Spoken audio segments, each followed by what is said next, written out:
तो बड़ा शॉकिंग था, मतलब मैंने कल जब देखा ट्विटर खोलते ही सामने आया कि भाई अजीत भारती के ऊपर एफआईआर कर दी गई है। क्यों कर दी गई है? क्योंकि अजीत भारती ने एक वीडियो बनाया, उस वीडियो में उन्होंने कहा था कि बाबरी मस्जिद को फिर से रिस्टोर किया जाएगा कांग्रेस के द्वारा, ऐसा राहुल गांधी ने कहा है।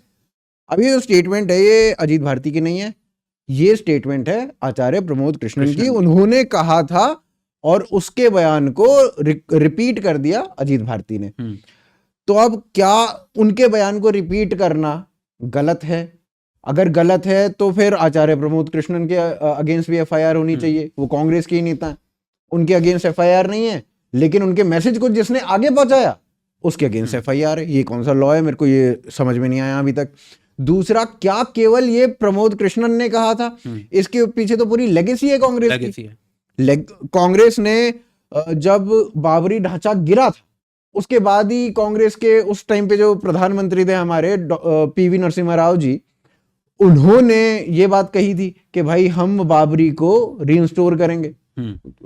आई थिंक 1993 में ये बात कही गई है पीवी नरसिम्हा राव के द्वारा, और उसके बाद उन्होंने बाद में अपनी इस बात को पलट गए थे, उसके यूटर्न ले लिया था। बट मुद्दा ये है ना कि उन्होंने कहा था फिर पलटे, फिर कांग्रेस ने रिपीटेडली इसको 2-3 बार और कहा। राजनाथ सिंह ने भी 2009 में इस विषय को उठाया था कि कांग्रेस बाबरी मस्जिद दोबारा वहां पे बनाना चाहती है। एक और चीज इसमें क्या था कि जो पीवी नरसिम्हा राव के समय में ये बात कही गई थी, इसको सुप्रीम कोर्ट में सत्यापित किया गया था इस बात को। तो ये और इनके जो उसके बाद के एक्शंस थे वो सारे एक्शंस देख लो। 2004 से इनकी सरकार है, 2004 से 14 तक, उसमें सारे एक्शंस देख लो। राम का कोई अस्तित्व नहीं है, ये हलफनामा दिया गया कोर्ट में, कांग्रेस के द्वारा दिया गया ना। और राम का जब कोई अस्तित्व ही नहीं है तो वहां पे मंदिर क्यों बनेगा? यही बेसिकली तो यही था। फिर कांग्रेस की तरफ से ही जो कपिल सिब्बल हो गए या जो भी हो गए, वो सारे वकील जो थे कांग्रेस वाले ही थे, जो राम मंदिर के अगेंस्ट में लड़ रहे थे। राम मंदिर नहीं बनना चाहिए, बाबरी मस्जिद बननी चाहिए। ये तो कांग्रेस का मतलब और स्टैंड हमेशा से ही रहा है कि राम मंदिर नहीं बनना चाहिए। तो इसमें, और ये बात मेरे ख्याल राहुल गांधी की पहली स्पीच थी जब उन्होंने पॉलिटिकल अरीना में वो आए थे, उन्होंने पहली स्पीच दी थी।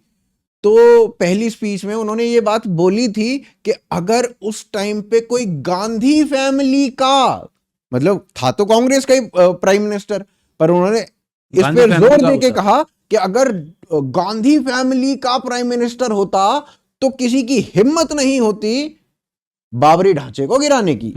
ये पहली स्पीच है राहुल गांधी की। और कहां दी थी ये स्पीच? देवबंद में। ठीक है, प्रीडोमिनेंटली मुस्लिम एरिया। वहां से उन्होंने अपना कैंपेन शुरू किया। टोपी लगा रखी थी, स्कल कैप लगा रखी थी, और पीछे नन्ना मुन्ना रही हूं, देश का सिपाही हूं गाना चला रखा था। और जैसे ही बोलना शुरू किया तो सबसे पहले यही बोले। तो ये राहुल गांधी का शुरुआत होती है यहां से, राहुल गांधी की। ठीक है, बाबरी मस्जिद को रिस्टोर करने की तो बातें वहां से हुई हैं कांग्रेस के एंड से। ठीक है, अब चलिए दूसरे मुद्दे पे आते हैं कि क्या केवल अजीत भारती को ही टारगेट किया गया या ऐसे बहुत सारे और अन्य लोग हैं जिनको टारगेट किया गया? और प्रीडोमिनेंटली कांग्रेस ने जहां जहां सरकार बनी है वहां वहां पे टारगेट हुआ है, और प्रीडोमिनेंटली नेशनलिस्ट यूट्यूबर्स या नेशनलिस्ट लोगों के ऊपर टारगेट हुआ है। ठीक है, तो अब सबसे पहले अजीत भारती का हमने डिस्कस कर लिया, उसके बाद आता है नाम अमन चोपड़ा का। अमन चोपड़ा जो है वो कौन सा न्यूज चैनल था? वायाकॉम 18 वाला आई थिंक चैनल था। तो उनके साथ वो भाई साहब एक शो कर रहे थे। अपने शो में उन्होंने कहा कि हम एक मंदिर तोड़ा गया था, 300 साल पुराना मंदिर था वो, और आई थिंक अलवर में वो मंदिर तोड़ा गया था राजस्थान के। ठीक है, अब जैसे ही वो मंदिर टूटा वैसे ही उन्होंने अपना शो किया कि भाई 300 साल पुराना मंदिर तोड़ दिया। जो सरकार थी उसने कहा कि एनक्रोचमेंट हुई पड़ी थी इस मंदिर के अराउंड, इसलिए हमने तोड़ना पड़ा। अब मेरे को ये बताओ भाई, 300 साल पुराना मंदिर जो है उस पे एनक्रोचमेंट कैसे हो गई? मेरे को ये अभी तक समझ में नहीं आया, ये मुद्दा ही समझ में नहीं आया मुझे। 2-2.5 साल हो गए हैं कि 300 साल पुराने मंदिर ने एनक्रोचमेंट किया कैसे? ठीक है, अब यहां पे जो अमन चोपड़ा की गलती थी मेरे ख्याल से वो ये थी कि उन्होंने ये कहा कि जो आइडल थे वो भी तोड़ दिए गए हैं। अब वो आइडल एक्चुअली नहीं तोड़े गए थे। सरकार ने कहा था कि आइडल को विस्थापित किया जाएगा किसी दूसरे मंदिर में, उन्हें स्थापित करेंगे। ठीक। बट यहाँ पर ये पूरी बात ये आ जाती है ना, अगर इस प्रकार से अगर कोई इंसिडेंट हुआ है, उसके अंदर एक किसी पर्टिकुलर चीज में आपसे रिपोर्टिंग में अगर कुछ गलत हुआ है तो उसको नोटिफाई किया जाता है और उसमें सामने वाला क्षमा मांगता है, बात खत्म हो जाती है। उसके ऊपर कांग्रेस ने क्या किया, राजस्थान की पुलिस में वहां पे कई जगहों पे, मतलब एक जगह पे नहीं, कई जगहों पे, जगह पे कंप्लेंट कराई गई, एफआईआर दर्ज कराए गए।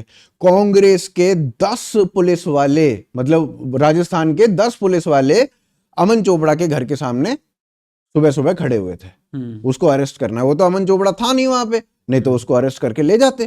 ठीक है, और वो भी तब हुआ ये जब हाई कोर्ट ने ये बात कह दी थी कि नहीं नहीं ये धाराएं नहीं लगानी है, अरेस्ट नहीं करना है, फिर वो अरेस्ट करने पहुंच गए। तो आप समझ सकते हो लेवल, मतलब कोर्ट की भी अवमाननाएं हैं, सब कुछ है, सारी चीजें हो रही हैं, क्या क्या चल रहा है पता नहीं। ठीक है, अमन चोपड़ा के साथ हो गया ये, पर केवल अमन चोपड़ा नहीं था, मनीष कश्यप, उससे पहले मनीष कश्यप के साथ हुआ था यही। मनीष कश्यप के साथ क्या हुआ था, मनीष कश्यप ने एक रिपोर्ट जो एक दैनिक अखबार में छपी थी वो पढ़ के सुना दी। ठीक है, अभी यही सेम चीज ध्रुव राठी ने भी की है। ध्रुव राठी ने भी यही किया है ना कि ईवीएम जो थी वो मोबाइल से उसने खोल लिया और मोबाइल से उसने सब कुछ कर दिया, उसमें सारा नंबर चेंज हो गया, सब कुछ वो हो गया।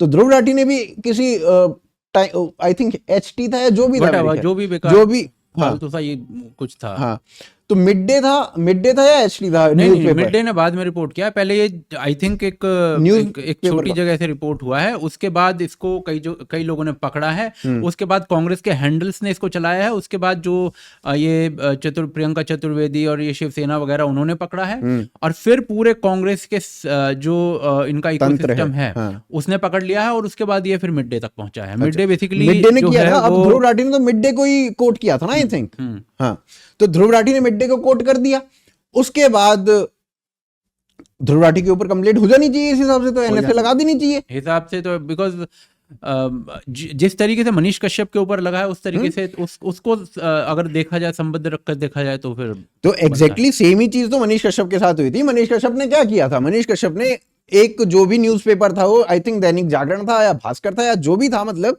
मेरे को एग्जैक्टली नाम नहीं याद आ रहा कौन सा न्यूज़पेपर था, जो भी न्यूज़पेपर था उसको कोट करके हुए ये बोल दिया कि भैया ये जो चीज हुई है बिहारियों के साथ वो तमिलनाडु के लोगों ने की है, और वो चीज उन्होंने रिपोर्ट कर दी वहां पे। अब रिपोर्ट करने के बाद जो न्यूज़पेपर था, न्यूज़पेपर के ऊपर जज साहब ने 25,000 रुपए का जुर्माना लगाया ये रिपोर्ट छापने के लिए। और मनीष कश्यप के ऊपर पुलिस वालों ने और कांग्रेस ने और तमिलनाडु की गवर्नमेंट ने, डीएमके ने एनएसए लगाया।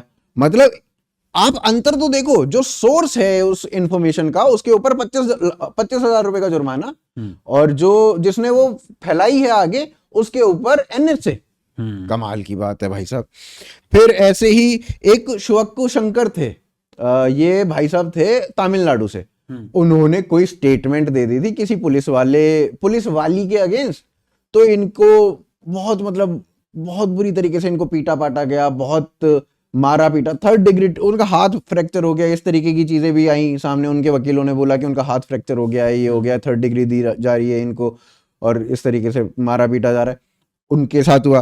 फिर इनका एक बंदा था नोएडा का, उसने, मेरे को नाम याद नहीं, उसने इनका इंटरव्यू लिया था, केवल इंटरव्यू लेने मात्र पे उसको अरेस्ट करके ले गई तमिलनाडु की पुलिस। ठीक है, तजिंदर बग्गा के साथ तो हम सबको याद ही है कि क्या, तजिंदर बग्गा का तो बेसिकली क्या था कि दिल्ली में उन्होंने अपने घर में घर वालों के साथ बैठे थे, पूरी फैमिली के साथ बैठा होता हुआ व्यक्ति, और अचानक से पंजाब पुलिस आती है, उसको उठाकर ले जाती है, और वो पंजाब पुलिस जब हरियाणा में पहुंचती है तब पंजाब पुलिस को हरियाणा पुलिस वहां पर अरेस्ट कर लेती है। बताओ, कमाल कर रहे हैं कि हरियाणा पुलिस पंजाब पुलिस को अरेस्ट कर रही है। पुलिस खेल रहे हैं, चोर पुलिस भी नहीं खेल रहे, कमाल की बात है। ठीक है, अब उसके बाद क्या हुआ, बग्गा का हो गया, बग्गा के बाद रचित के साथ हुआ, रचित कौशिक के साथ। रचित कौशिक की कहानी अगर सुनोगे तो भैया वो अलग ही लेवल कहानी है।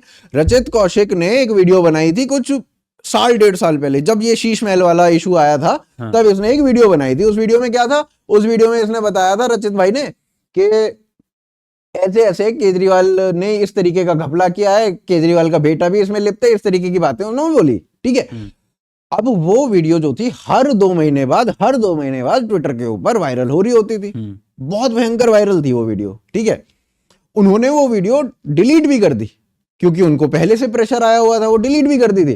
पर जिन्होंने डाउनलोड कर रखी थी, जिनके पास थी, वो तो फैला ही जा रहे थे ना। अब इसमें रचित भाई का तो कोई दोष नहीं। अब पंजाब पुलिस आती है, रचित भाई को मुजफ्फरनगर से अरेस्ट करती है। वो बेचारा अपनी किसी शादी में गया हुआ है, सिस्टर इन लॉ की शादी में गया था या जिसकी भी शादी में था, तो वो भाई साहब वहां थे और पंजाब पुलिस वहां आती है। आने के बाद गाड़ी से उनको अरेस्ट करके ले जाती है। वो उनको शायद पार्लर लेके गए थे अपनी साली को, ठीक है, वहां से उठा के अरेस्ट करके ले जाती है। और फिर ऐसा होता है कि यूपी पुलिस पंजाब पुलिस के पीछे लगती है, पर पंजाब पुलिस यूपी पुलिस को चकमा देके भाग जाती है। ये अलग चोर पुलिस चल रहा है भाई साहब, ठीक है। अब उसके बाद क्या होता है, इसके ऊपर रचित भाई के ऊपर आरोप क्या लगते हैं? आरोप ये लगते हैं कि एक चैनल है, एक हैंडल है नो कन्वर्जन नाम से ट्विटर के ऊपर, वो हैंडल आप चलाते हो। वो कहते हो भाई मेरे को तो पता ही नहीं है चैनल, मेरे को हैंडल ही नहीं पता, ये अगर पता भी है तो मैं नहीं चलाता हूं इसे, आपको प्रूव करना है कि मैं चलाता हूं, मेरे कोई क्रेडेंशियल्स मैच नहीं करते उससे। वो कहते नहीं नहीं तुम्हें मानना पड़ेगा, ये तुम चलाते हो। बाय द वे, जो नो कन्वर्जन नाम का जो चैनल है, ये बेसिकली एक ऐसा चैनल है जो पंजाब में या पूरे क्षेत्र में, पूरे देश के भीतर जो भी क्रिश्चियन मिशनरीज की एक्टिविटीज़ हो रही हैं, जिसमें धर्मांतरण हो रहे हैं, जिसमें छल का प्रयोग किया जा रहा है। स्टेज पर आपने देखा होगा आर करके कैसे उड़ती हैं औरतें, किन की बीमारियां ठीक हो जाती हैं, कोई बोलने लगती है महिला जो बोल नहीं पाती थी, किसी का कैंसर ठीक हो जाता है। जब इस प्रकार की चीज़ें स्टेज पर हो रही होती हैं तो उसको एक्सपोज करने वाला ये जो हैंडल है नो कन्वर्जन।